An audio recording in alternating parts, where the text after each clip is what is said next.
Hello and welcome to another edition of Heart of Healthcare. My name is Dr. Jan Bonhoeffer, and these podcasts are about helping physicians restore balance in their lives so we can co-create a medical system that benefits everyone. A quick reminder that you can find more information about our non-profit heart-based medicine and the work we do to support healthcare professionals at heartbasedmedicine.org. Welcome to the Heart of Healthcare podcast, Series 2, Episode 2, when today we're asking, how do physicians manage to reclaim their joy and passion for what they do?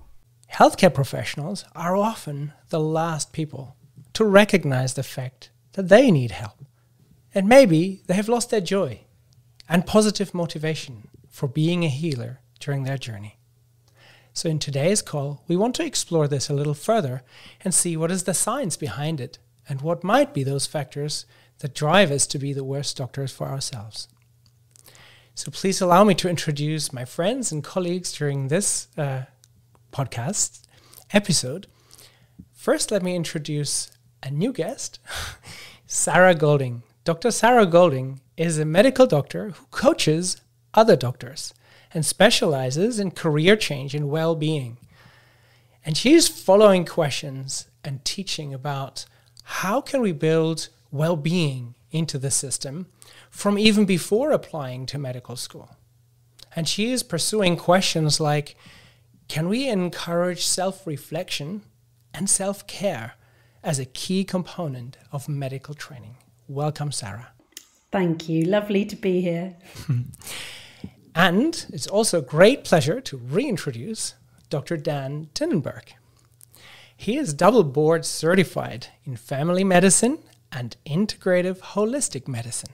And he supports his patients with holistic primary care and integrative techniques so that they can shift their own perceptions of healing and unlock their innate physical, mental, emotional, and spiritual growth. And with this, he offers a unique and I'd say bespoke health journey for his patients. Welcome, Dan. Welcome back. Thank you so much, Jan. Hi, Sarah. What an honor to be here today. So let's dive into this question. What is it that we are kind of our worst on doctors? So one of the first questions that we may want to address today is, how can we engender a collegiate sense of joy and well-being in the clinic or in the hospital while we're in the midst of it? Sarah, do you want to take it off today?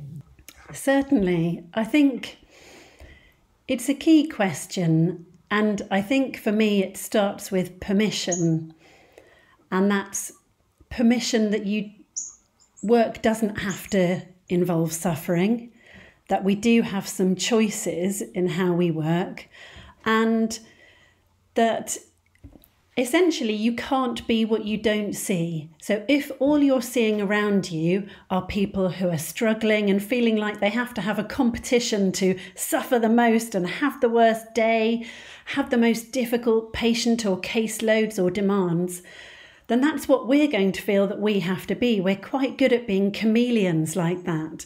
And I think if we can give ourselves permission to find joy wherever you might seek it, even in the very small moments of the day, and also role model that to other people, I think that's part of the way to start challenging what can be quite a sort of groupthink mentality and quite a sort of negative spiral. We all have to be bonding over the difficult bits, but what if we bond over the great bits instead?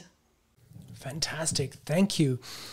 Let me challenge you here a little bit. Is that possible that a healthcare professional, so a professional whose job it is to exude health, know about health, and invite others who feel less well into a space of healing, and we don't give ourselves permission for joy and health?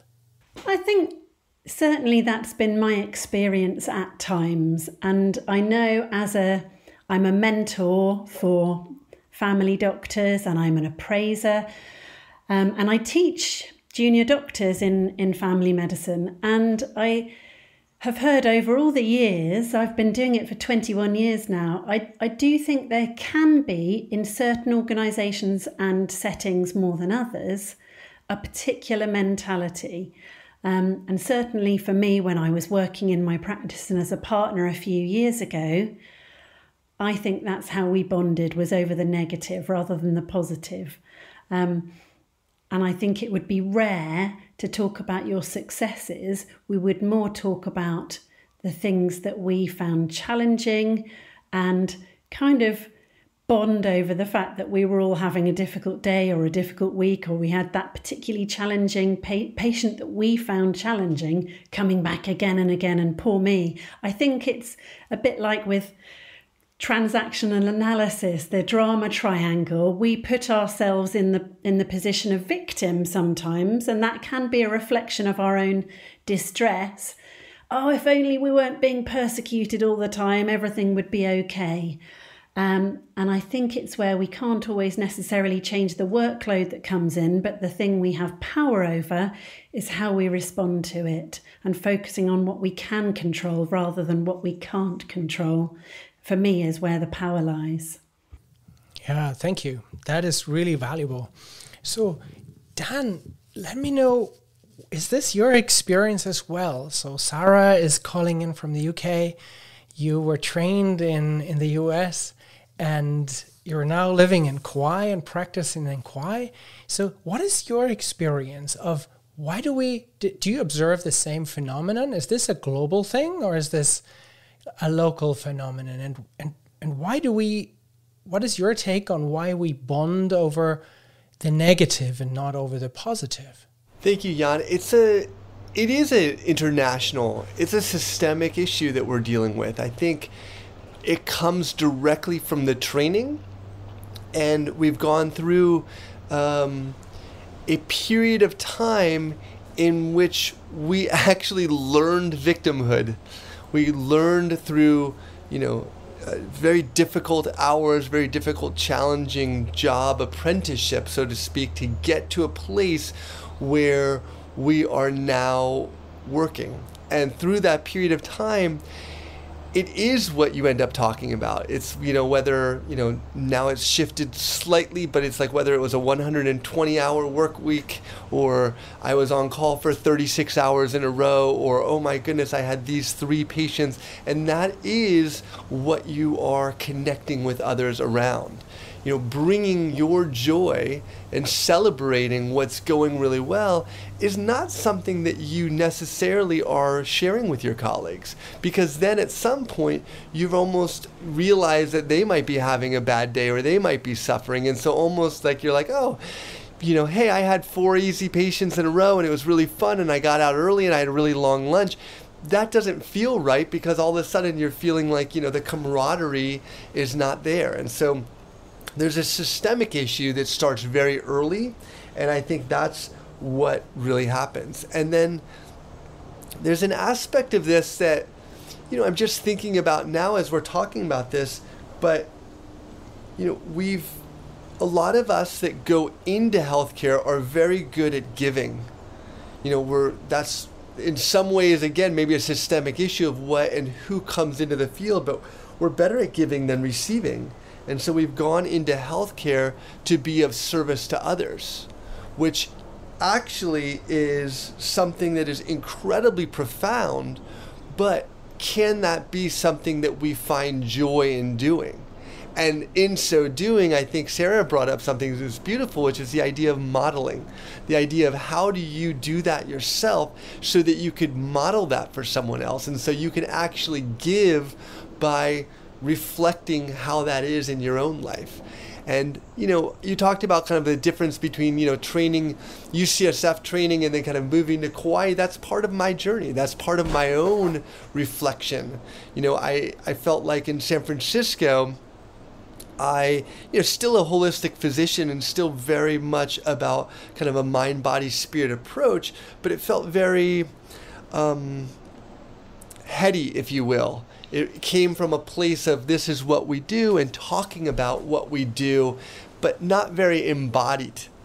I worked really hard at maintaining that balance in my life, but ultimately it was a lot about like, talking about it and then going to something else and hearing about it and then talking about it and then chatting, and like it becomes a very heady process as opposed to now where I'm living, much more aligned in nature, and it's a much more embodied practice. And so what I bring is ultimately that balance that actually exists within myself. And so then by giving of what's going on with me. And so now with a colleague, of course I would share my strengths and what's going well and what makes me balanced and what I enjoy doing. So it's a subtle difference. And as you're talking about my own shift, it's about my own evolution in my own consciousness and what I bring to my patients and what I would then bring to my colleagues. Very beautiful. I think you're really demonstrating that what we are talking about isn't something we learn as a piece of knowledge that can be learned at medical school. It is about an insight that we may have the grace to have, and then about how to actually embody this and how to really go through an inner transformation, an inner cultural change that allows us to kind of come back and serve from a different place within us. It's just expanding on Sarah's point of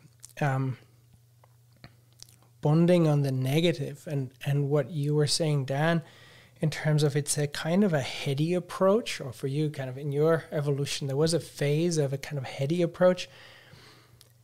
To me, it makes a lot of sense that we're connecting on the negative and on the problem, as this is really what our cognitive, analytic mind is really what it's good at. It's good at discerning things. That's the power of the tool. It's good at differentiating. And so whenever there's a problem to be solved, like problems are like superfood for our analytic brain. That's the strength of it.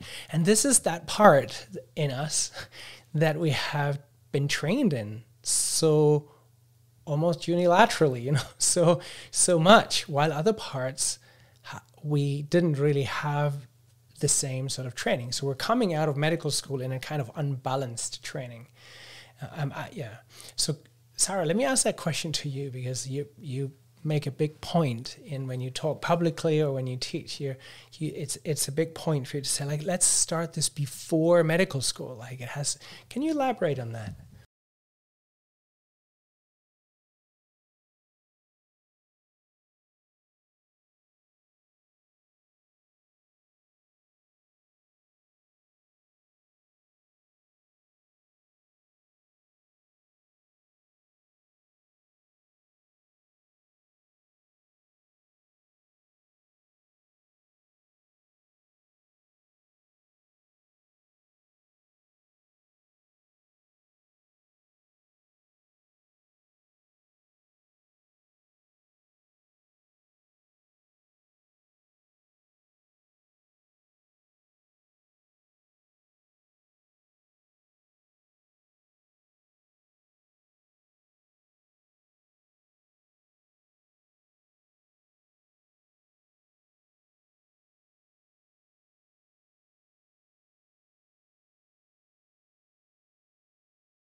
Yeah, excellent. I'd love to dive into this in a minute. Let's just before we go there is a reason why some of our colleagues contact you. And there's also a reason why most of our colleagues don't contact you. And part of why they don't contact you is probably, let me assume, is that there's a lack of sense for that's actually a need that they have, because it's so drummed out of us that we're blind to our own needs. Can you comment on that? Why is that? Yeah, I think it's partly that it's not normed. And again, we don't see people talking about those experiences. I also think there's a connotation with failure, that if you choose to pursue any form of support, whether that's psychological, I do mean psychological or emotional, that's not seen as worthy a category as if you went to some intense Peloton class and you were doing that every day, and eating all the rainbow and eating all the good stuff. Somehow, I think it's this mental stigma.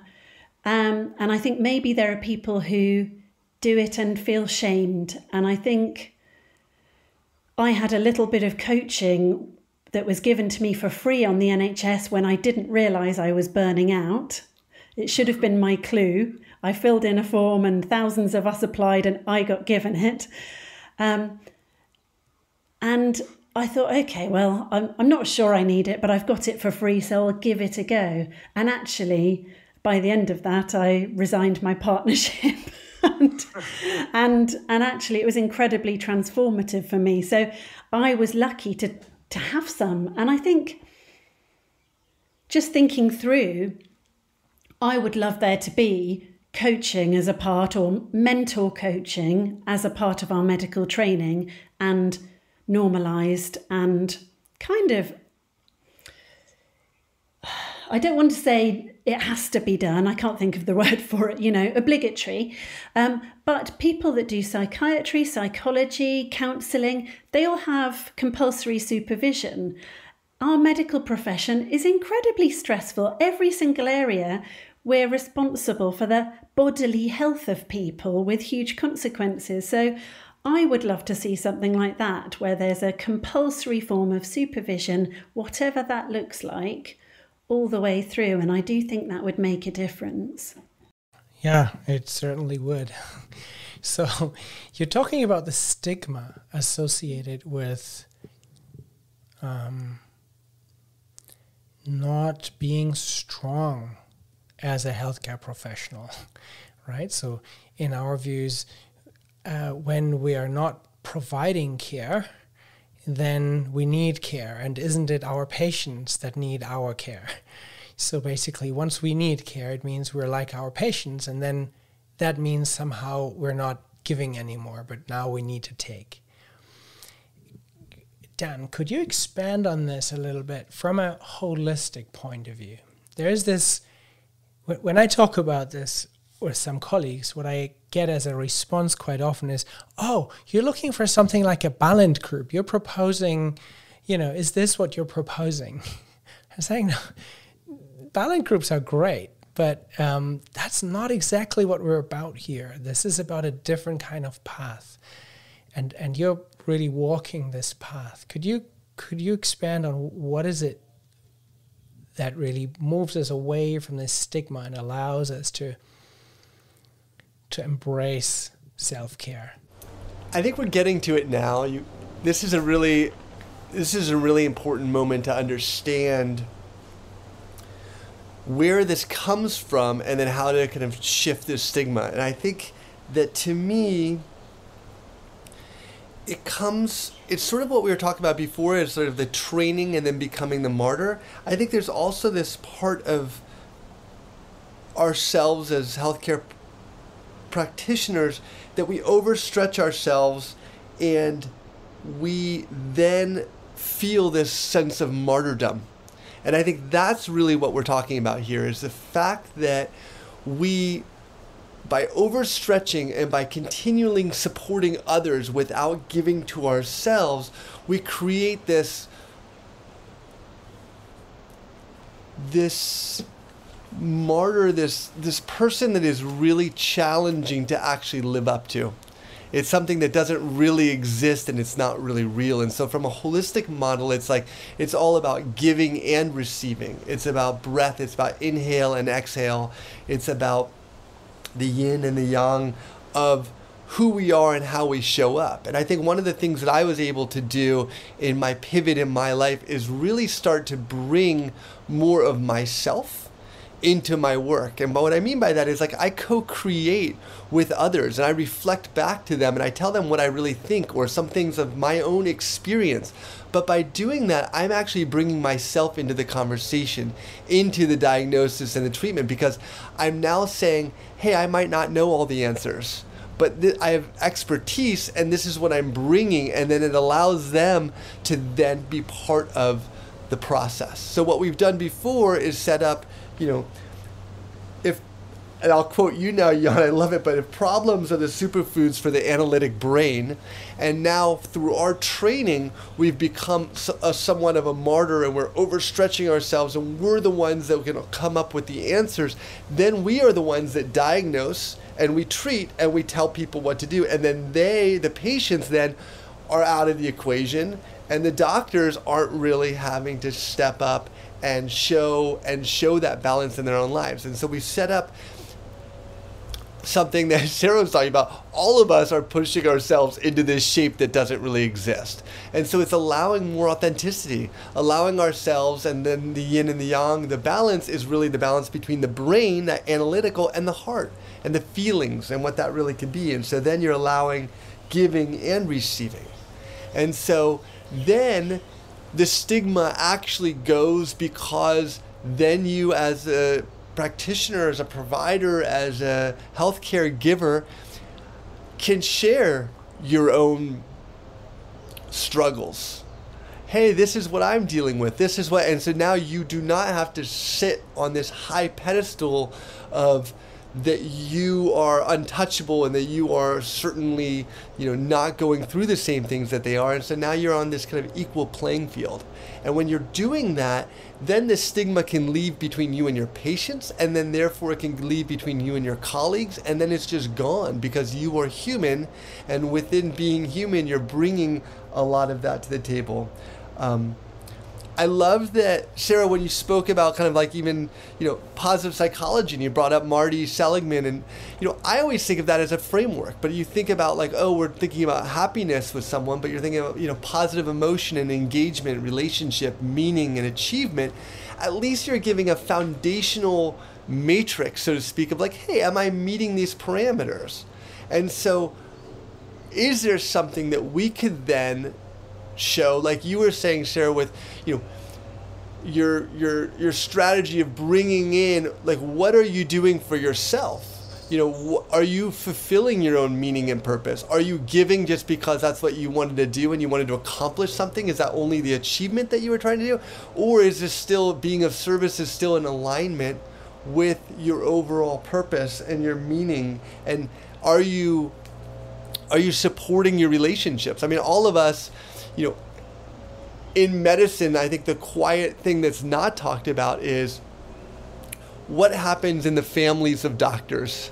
What happens to ourselves as the patients? Are we really taking care of ourselves, our families in that same way? Or do we, as I say, martyr ourselves throughout the day, and then you come home and you're exhausted and you have no time for the people that are the most important in your life, that are there to nourish, whether it be kids, whether it be a spouse, whether it be ourselves, to nourish ourselves in such a way that we then enjoy showing up. And that's where not only the stigma shifts, but our way of being shifts, and then how we nourish ourselves shifts, and how we show up shifts. And then it actually can become a much more enjoyable profession where you can show up for yourself and therefore for others. Wow. Beautiful. Thank you, Dan. Sarah, as you coach our colleagues, how do you help them along the lines of what Dan just said? how do you help them live, kind of rediscover their values and find out about the star shape that they had before they turned into a triangle, kind of make friends with it again, and kind of really come back to a new place from which to re-emerge more fully as a human being? What are the key factors that you're observing in our colleagues that really need most attention? I think part of the first step is to be able to mentally and sometimes physically step away from what are you doing all day, every day, and allow yourself to really think, firstly, what's going on right now, because there's usually a discomfort that has driven people to want to talk about things. What is the discomfort? Where is that really coming from? Is it that you're not fulfilled in your work, or is it that you're not fulfilled in your whole life? And it's encouraging them and allowing them to have a look at, if you had two circles and one was a large circle and one was a tiny one inside it, how does it look like for you at the moment? Is the big circle work with life inside it as the small one, or is it vice versa? And when you show that to people, you can see them going, oh, it is that. My whole life is about my work and I'm trying to fit my life around it, and it isn't. My life is just whatever's left behind from the work. And that's not what I want. The majority of people are coming to the conclusion that just because I've got to where I am at, whether I finish my training or I'm early stages or I'm quite far into it, I'm not satisfied and there's something that's not working for me. And then going back to real basics, what things fire you up? What are your values? And I spend some time talking with people about, what are your values professionally? What would it look like to really be thriving at work? And what are your values personally for you, your family, your well-being, your spirituality, your interests, your hobbies, whatever? And that it's okay to have those too, but what do you notice when you look at them? Because often there's this, as Dan was alluding to, there's this push-pull. And certainly I found when I was a partner and I was working all these crazy hours and I was getting home and I was so tired I couldn't even talk to my husband when I got home. And he's a hospital doctor, but actually his is a less demanding specialty, interestingly. And he sort of looked at me and he'd go, don't worry, only 2 days and it's the weekend.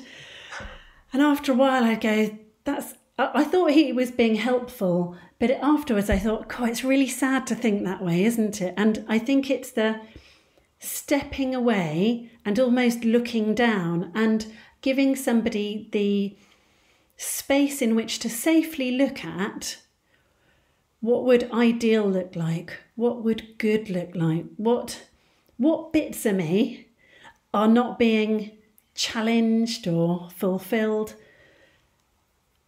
And also it can be interesting to look at times in the past where they've either had a positive or a negative experience and go, okay, what strengths did you use there that you can use now? And how did they shape you? Because that can really be informative, particularly from when we're younger. So it's all sorts of different things, really. Yeah, and I think I was interested coming back to what Dan was saying earlier about how we are amazing at giving compassion to other people, but I think there are studies that show that we find it incredibly uncomfortable to receive compassion from others, and even more so to receive compassion from ourselves.